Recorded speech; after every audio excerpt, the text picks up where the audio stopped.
Bismillahirrahmanirrahim. Assalamualaikum warahmatullahi wabarakatuh.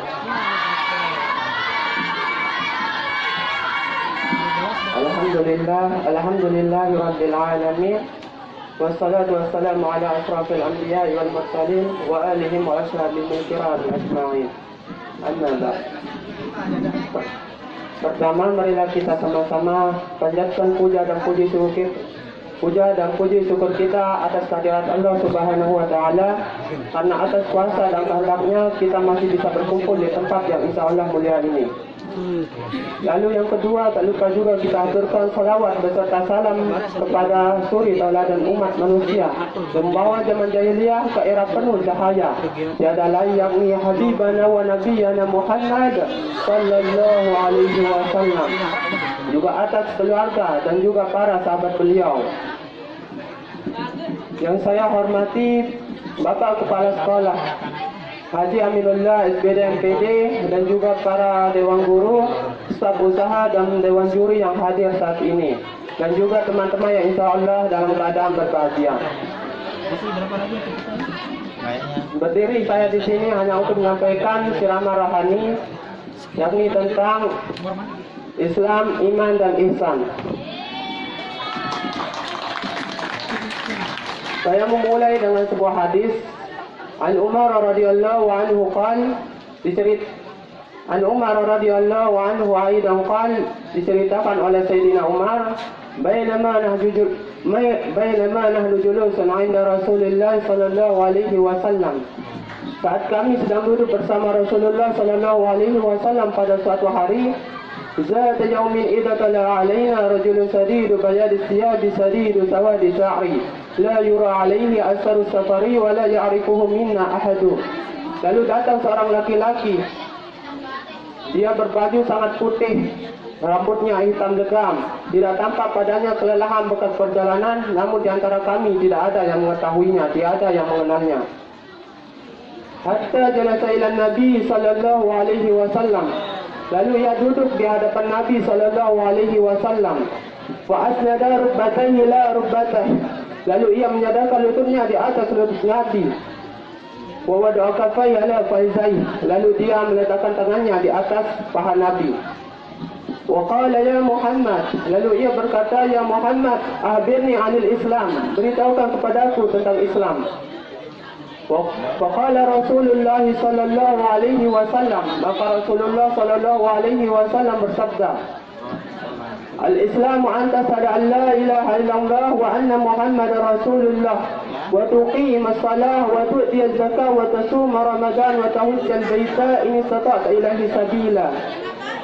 Maka Rasulullah sallallahu alaihi wasallam bersabda, Islam adalah kamu bersaksi bahwa tiada Tuhan selain Allah, Muhammad itu utusan Allah, kamu mendirikan salat, kamu mengeluarkan zakat, kamu berpuasa pada bulan Ramadan, dan kamu berhaji jika kamu mampu melakukannya. Qala sadaqaka, maka laki-laki ini membenarkan, berkata Rasulullah. Wajibna lahu yas'aluhu wa yusaddiquhu, maka kata Sayyidina Umar dan para sahabat bingung, karena laki-laki ini bertanya kepada Rasulullah dan lalu ia membenarkan, berkata Rasulullah, kayaknya ia seorang guru yang datang untuk mengajar pada saat itu. Wa qala fa akhbirni 'anil ihsan, maka ia bertanya lagi, beritahukan kepadaku tentang ihsan. Beritahukan. Qala fa akhbirni 'anil iman, beritahukan kepadaku tentang iman. Qala an tu'minu billahi wa malaikatihi wa kutubihi wa rusulihi wal yaumil akhir wa tu'minu bil qadri khairihi wa syarrihi. Kamu beriman kepada Allah dan juga kepada malaikat-malaikatnya, kepada kitab-kitabnya, kepada nabi dan rasul, kepada hari kiamat, dan juga kepada ketentuan baik dan buruk yang telah Allah tetapkan.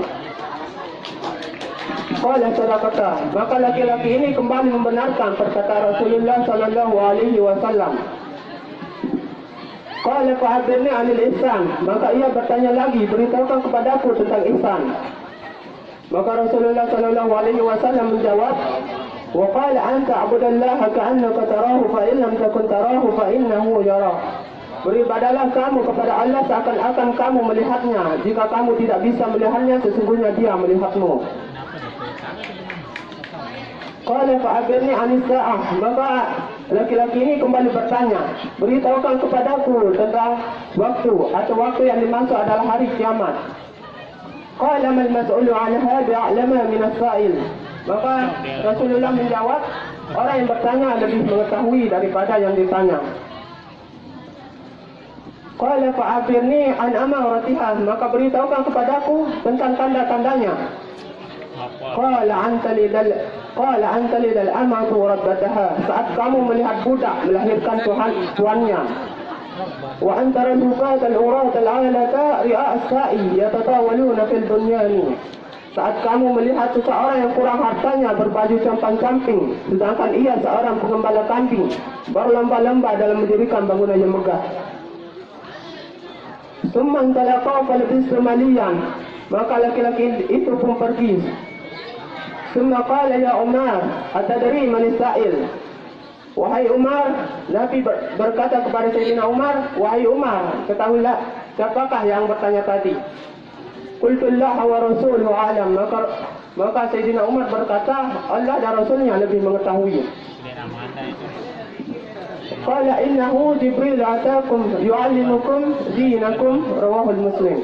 Maka Rasulullah sallallahu alaihi wasallam memberitahu bahwa itu adalah Jibril yang datang kepada kalian mengajarkan kalian tentang agama kalian. Dari hadis ini kita bisa mengambil beberapa yang bisa kita jadikan sebagai tuntunan hidup kita. Yang pertama tentang Islam. Kata Ustaz Hadi Hidayah, beliau berkata makna Islam ada 3. Yang pertama tunduk dan patuh. Seseorang yang mengaku dirinya seorang Muslim, maka dia harus tunduk dan patuh atas perintah Allah. Maka rukunnya ada 5, syahadat, salat, zakat, puasa dan berhaji jika ia mampu. Maka jika ada seseorang yang tidak memenuhi rukun Islam, maka dia tidak mendirikan agamanya, maka agamanya tidak kokoh, melainkan agamanya hanya berdiri dengan rapuh. Lalu makna Islam yang kedua adalah memberikan ketenangan, kata beliau. Dia berkata memberikan ketenangan. Orang yang tinggi ilmunya, orang yang bertawakal kepada Allah, niscaya ia dalam ketenangan. Tidak akan dia gelisah akan suatu hal perkara tentang dunia, apalagi dia tidak gelisah akan sesuatu hal tentang takdirnya. Jika ia mendapatkan suatu keburukan, maka sesungguhnya ada kebaikan di baliknya. Dan jika dia mendapatkan kebaikan, maka sesungguhnya di antara kebaikan itu juga ada keburukan yang bisa menjadikannya seseorang yang kufur. Lalu makna yang ketiga, kata Ustaz Hadi Hidayat, makna ketiga diambil dari kata salam atau mendapatkan kebahagiaan yang besar, yakni keselamatan. Kita sering mengucapkan salam, sedangkan kita belum tahu maknanya. Assalamualaikum, maka Assalamualaikum itu berarti keselamatan untukmu. Karena itu sunnah kita melepaskannya, wajib kita untuk menjawabnya. Karena salam adalah sesuatu hal yang bersifat mendoakan seseorang. Lalu iman adalah suatu keyakinan, dasar daripada Islam atau kita taat. Kita harus yakin terlebih dahulu. Jika kita melakukan sesuatu hanya karena untuk menuruti orang-orang yang ada di sekitar kita, maka kita tidak akan bisa untuk bersungguh-sungguh dalam hal itu. Lalu yang ketiga, ihsan. Ihsan adalah sesuatu yang tadi dikatakan oleh Nabi bahwa ihsan itu adalah beribadah kepada Allah seakan-akan kita melihatnya. Jika kita tidak bisa melihatnya, maka sesungguhnya dia melihat kita. Maka di sini kita bisa artikan bahwa ihsan adalah suatu kebaikan yang dimana ada keyakinan dan juga usaha dalam mengerjakan suatu ibadah, maka sesungguhnya Allah akan menjadikannya seseorang dan mendapatkan ihsan, di mana ia beribadah bersungguh-sungguh, ia merasakan bahwa Allah sedang melihatnya, dia merasakan bahwa Allah sedang ada di hadapannya. Dan saat ia ingin melakukan suatu kemaksiatan, maka terdorong dalam hatinya suatu iman di mana Allah melihatnya, maka sesungguhnya dia akan menjauhi kemaksiatan itu. Lalu yang terakhir, hari kiamat. Hari kiamat merupakan akhir dari semua ini. Yakni hari kiamat, yakni kiamat mencakup dua hal. Yang pertama kematian dan juga hancurnya alam semesta. Yang pertama kematian yang sudah tentu kita akan merasakannya. Karena itu kita harus bersiap-siap untuk menghadapinya. Dan hancurnya alam semesta sesuai dengan pendapat banyak para ulama bahwa orang Islam tidak akan merasakan yang namanya hari kiamat. Karena pada saat itu seluruh umat Islam akan dimatikan dalam keadaan beriman. Mungkin hanya ini yang bisa saya sampaikan, kurang dan lebihnya saya minta maaf. Wabillahi taufiq wal hidayah. Wassalamualaikum warahmatullahi wabarakatuh.